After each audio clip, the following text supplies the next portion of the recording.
Big boss Telugu season 8 లో house mates అందరూ కలిసి ఒకరిని టార్గెట్ చేయడం జరిగింది. ముఖ్యంగా హౌస్ లో ఉన్న జెంట్స్ అందరూ ఏకదాటిగా నాగమణికంఠని నామినేట్ చేయడం విశేషం.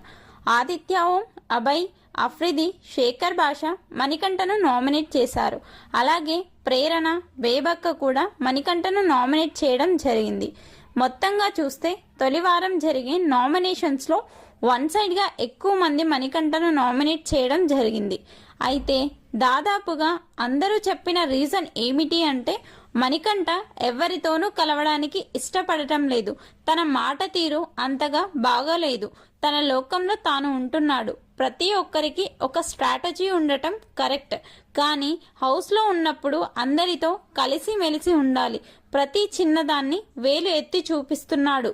తాను చేస్తే ఒప్పు, ఇతరులు చేస్తే తప్పు అన్నట్టుగా ప్రాజెక్టు చేయటం నచ్చడం లేదు అంటూ